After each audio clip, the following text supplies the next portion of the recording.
Today we are going to be doing tomatoes. I have been doing tomatoes all week long, half a week, since today's Friday, so since I think Tuesday, I've been doing tomatoes. But I have tomatoes. I have tomatoes on my counter. And this is the second batch. I just got done doing, well, what I had was about 2 bushels. And I made diced tomatoes, fire roasted tomatoes, and more diced tomatoes. And I didn't record it because I was so irritated that the last few videos I've done, they've been shaky. And that's because I've been having to hold my phone. And obviously, I'm just not very good at holding the phone straight. But I give a shout out to my husband's really good friend from work, Tim. Thank you. This is beautiful. He bought me a tripod that holds my phone, and it works great because there's no shaking. So you're going to be getting a ton of videos because I'm proud of my videos again. I wanted to put the other videos out because they were good recipes, but I just couldn't do it anymore because I really didn't like the shaking.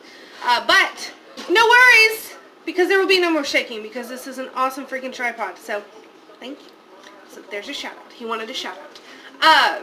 Anywho, so I've been doing a bunch of tomatoes. We're getting ready to do more. I am planning on doing more diced tomatoes and in Rotel form. So that is what we're going to work on today. And then you're also going to see tomato jam. And then, because I obviously don't know when to stop, you're also going to see a video coming up of plums. I'm going to do spiced plum jam and probably something else plum related because I have about 10 pounds of those. And then I have apples, so I'm going to be doing apple things as well. So just stay tuned for all those. There's my update. There's where I've been for a week. Let's get to dicing up some tomatoes to do a Rotel. And I'm going to be doing them in these jars. The ones that are the 12 ounce jelly jars. Because the Rotel in the store is a smaller can than your normal tomatoes. So I figured I could do them in the 12 ounce. Will I stick to that plan? I don't know. But that's the deal right now, is I'm planning on doing them in the 12 ounce.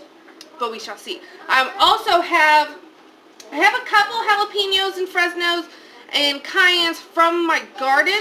But I also have 2 bags of habaneros in my freezer that need to be used. And I'm thinking of using the habaneros in the Rotel instead of the jalapenos, so it can be like super spicy, because that's how I like it anyway. So stay tuned. We shall see. I will say what you're going to miss, just because it's so super boring that, no, it's boring. So you're going to blanch your tomatoes. So you have your tomato and you rinse them off. I fill my sink up with water, cold water. I dip them all in there, let them soak for a few minutes to get all the dirt off. They're all organically grown. They're my great aunts. They're my great aunt's tomatoes. That's who keeps giving me all of her extras.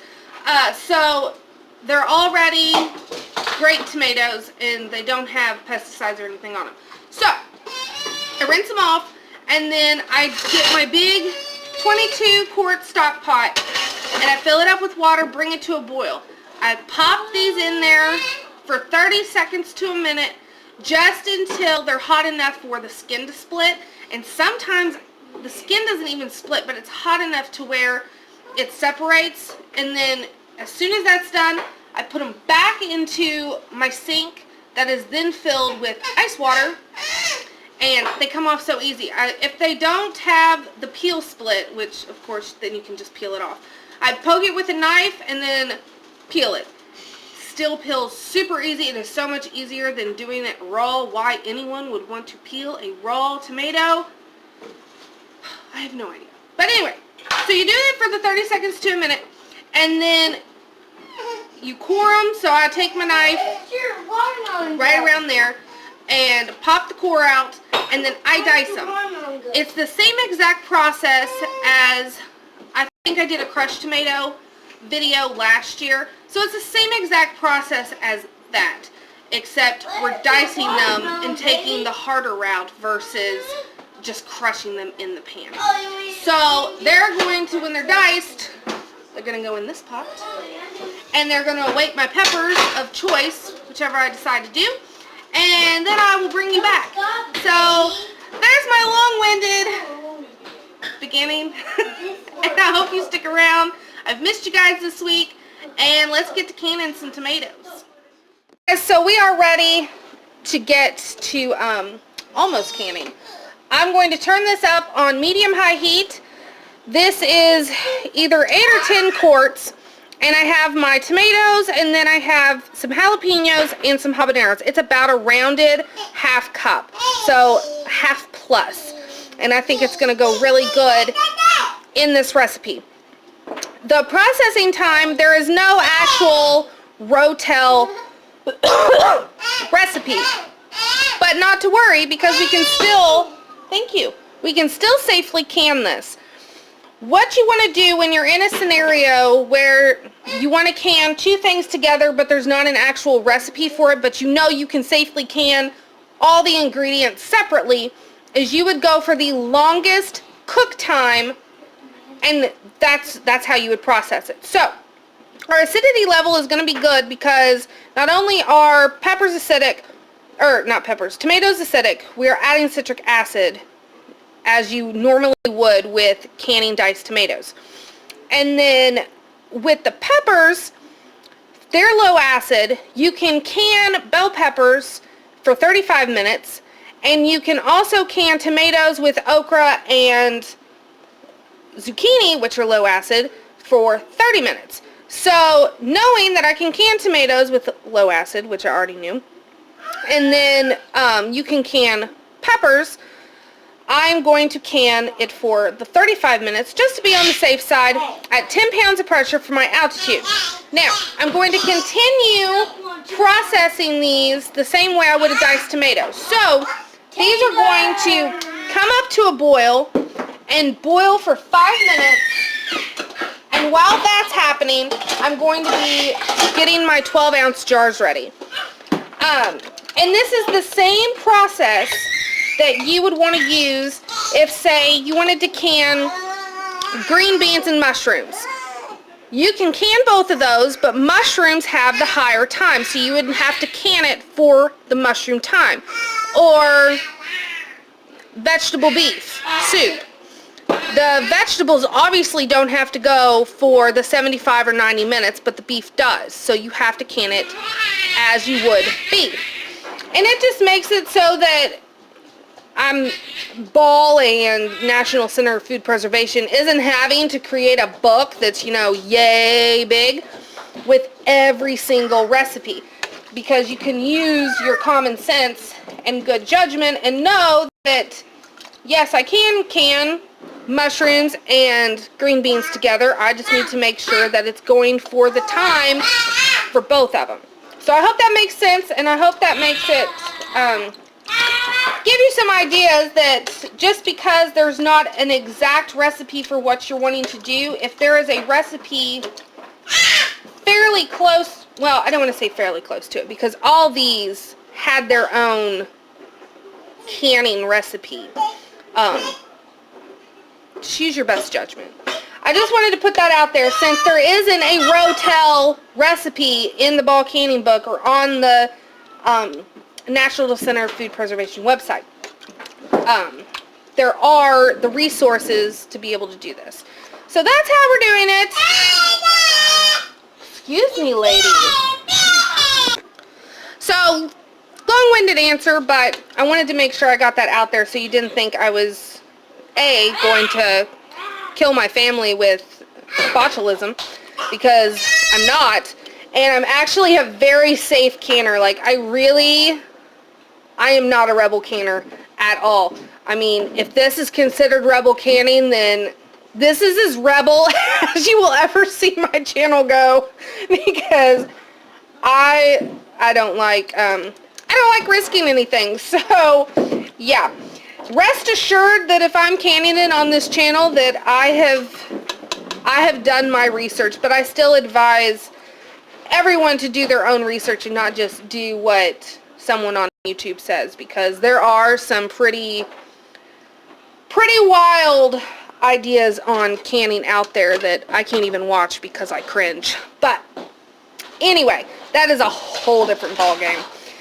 So for this, again, we're just going to bring it up to a boil, let it boil for 5 minutes. I'm going to get my 12-ounce jars hot and clean and ready to go and get my lids going. I always like to warm up my lids and funnel, and you'll need a debubbler and some vinegar to wipe the rim of our jars. We always want to remember that. I know you can use water, but with water bath canning you want to use vinegar, so I just make it across the board and use vinegar. And then I also always put vinegar in my canner because I have really hard water. So that's enough long-windedness for me, and I will bring you back when we're loading up jars. Everything is ready to go. We got our hot jars, we got our stuff laid out like a little assembly line. The Rotel smells absolutely fabulous, and it boiled for its 5 minutes. Now my canner is heating up and ready to go. And so the first thing you want to do, and I already did this jar, I don't know, it's kind of already evaporated because there was a little bit of water in there. So I'll go ahead and do this jar. The first thing I do when I'm doing tomatoes, so I don't forget, is I put in the citric acid and the salt. So for a pint, it has you use a 1/4 teaspoon. So I am just using a 1/4 teaspoon because this is close to a pint. And then I'm also doing a 1/4 teaspoon of salt. So you put that down first, and then we're going to go ahead and get our jars filled. Yes, put it back. And I want 1 inch of headspace. It says, if you look at the bulk canning book, I think it says, one of them, I can't remember, one of them says a 1/2 inch and the other one says 1 inch. I like to use 1 inch. I've done the 1/2 inch, and I've had siphoning out of my jars. Whether that's because it was a 1/2 inch or not, I don't know, but I just err on the side of caution and do 1 inch. When it comes to this particular application, it's not going to make a big difference. And then I'll go ahead and show you. I want to debubble. Get my homemade debubbler since the girls steal mine more often than I actually have it. It's really liquidy, so you probably don't even need, you like my debubbler? Because I like my debubbler. You probably don't even really need to debubble, but I just do it out of habit. And then this has vinegar on it. You want to wipe the rim of your jar, and you want to make sure that there are no nicks. These are brand new jars, so there shouldn't be any nicks, but you just want to make sure there's nothing on there that could compromise your seal. And then a lid and ring. Hopefully I'll have Tadler lids before too long. I'm planning on buying some once we move, which I don't want to jinx myself, but we are currently trying to get a house, which is another reason I've kind of been absent, because I've just been really busy trying to get this house done. But nothing is set in stone, so I'm not going to say anything more about it. Just know that if you don't see me on here for a minute, hopefully it's for a good reason, i.e. getting a house. So here are beautiful Rotel jaws, and I like that I did the jalapeno because you can see the green. You can't really see the habaneros, but that's fine. I know they're in there, and I'm going to mark it that they're in there. So these are going to go into my canner that is just warm. It is not super hot or boiling, and it has the 2 inches of water that I need for my All-American. And I'm just going to continue filling these jars, and then again bring it up to pressure, let it go for 35 minutes, and then we'll let it come off of pressure naturally. You never want to rush that. and then I'll bring you back to see our end result of our homemade rotel. I don't know why I've never done this before, but we're doing it this year, and I may actually do more batches depending on how much this makes and how many tomatoes I end up getting, because I have plenty of other projects that I need to do. So I will see you in a few.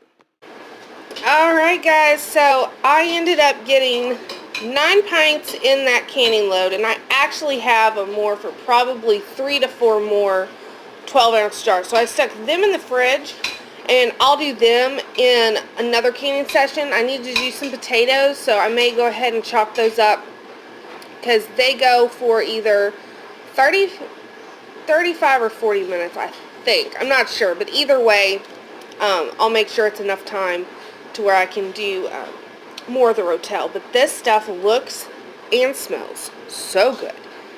And it looks like rotel that you would get in the store, but this was homegrown tomatoes, homegrown peppers. I mean, you can't go wrong.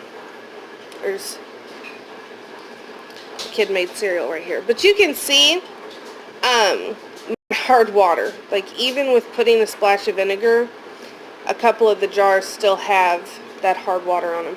But I gotta clean these up. These sat overnight, everything sealed. And with tomatoes, I should have waited and done it on camera. The water will separate from the pulp, and so you'll get the floating pulp, and then you'll have water down at the bottom. All you have to do is mix it back together once everything's cooled down, and that's what it'll look like. So if it looks like a science experiment when it first comes out, no worries, because it won't be like that forever. But once everything has cooled off, and they have sat for at least 12 hours, but I like letting them sit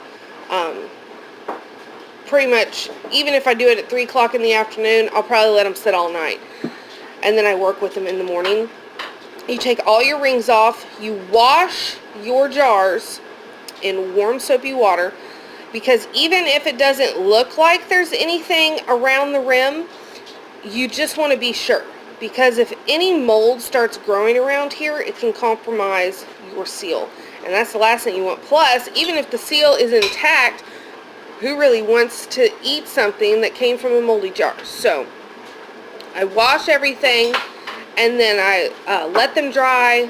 Then I put the date on them and what they are, and then they go up in my storage. That's what these are waiting on. These are actually waiting to get washed and labeled as well, so they're just sitting here chilling, waiting. So anyway, I hope you enjoyed this video. I hope it gave you some ideas. Maybe try it for yourself. I can't wait to use this in recipes, because I actually use rotel a lot, and I hate paying for it. I'm really glad to have this on my shelf. So I hope you guys have a great weekend. We are starting our Saturday morning, and I will see you guys later. Thanks for watching.